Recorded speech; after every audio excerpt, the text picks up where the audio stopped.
my emotions in the time was, we need to save this guy. You know, he was literally just talking to me. I mean, at that moment, you are just super focused, trying to get everything done, knowing what you need to do to help save this person. I think it was just kind of life-changing for me. I can speak actually on behalf of all my partners who provide care here, that's what we live for.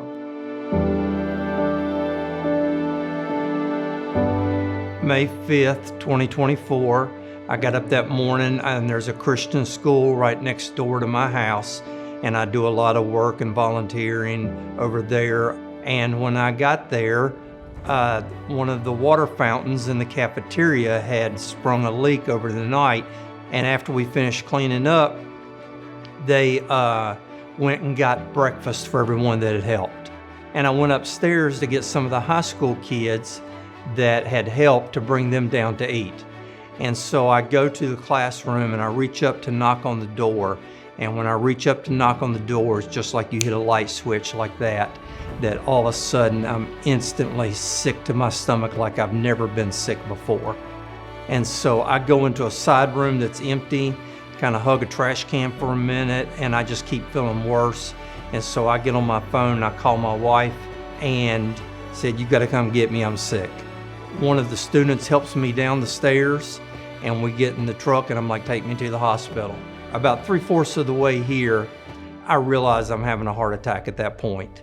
And so when we get to the hospital, emergency room, I just pull up and I'm like, "You go in and tell them I'm having a heart attack."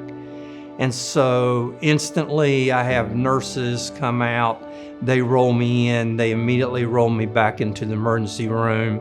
When they're rolling me into the cath lab, Rick, who's the cath lab guy there, he looks at me and he says, "So you ever had a heart cath before?" And I said, "No, I never have." He goes, "Well, it's my first one too." And I start laughing and we get on in there and he goes, "I'm kidding." He goes, "It's not my first one. I did one yesterday." And I thought it was funny. I appreciated it. So he kept the mood light. I was very appreciative of that. As a cath lab nurse and you're walking into a room, you walk in the room like you own it. That way, this person that's having a heart attack, and I don't care what anybody says, anybody having a heart attack thinks they're going to die. That person needs to know that they are in great hands and we're going to get you through it.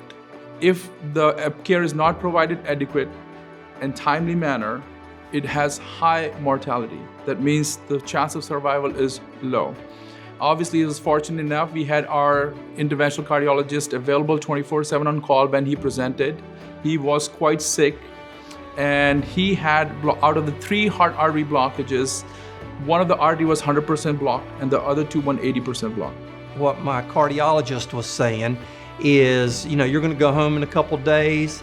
I still had 2 other partial blockages, and he said, "We'll come back and take care of those later or decide what we need to do." And he said, "But we'll worry about that later. We've got the main blockage taken care of with this stent." He came to us post-cardiac catheterization. He was doing great, super great spirits. And then we were sitting at the desk and looked up at the monitor and realized that his heart had stopped and he had gone asystole. His heart would go from stopping to restarting to stopping to restarting again. I don't know that I remember all the details, but I go into VFib the 3rd time while they're getting ready to put me on the helicopter.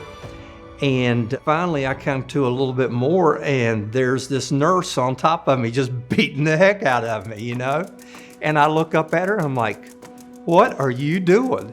And she says, "Well, I'm trying to save your life." And I'm like, "Okay." And that was it. I was fine, They fly me to Louisville and immediately take me in, put in a defibrillator pacemaker. They waited a few days and I went in and had a triple bypass there in Louisville. He was optimized first and then eventually underwent a high-risk bypass surgery, which is obviously offered at University of Louisville Jewish Hospital, one of the few centers in the state which can do that. And then fortunately he had relatively uncomplicated, uneventful, which is a very good term if there's no events post-surgery. And then now he's back again doing what he wants to do in community and home.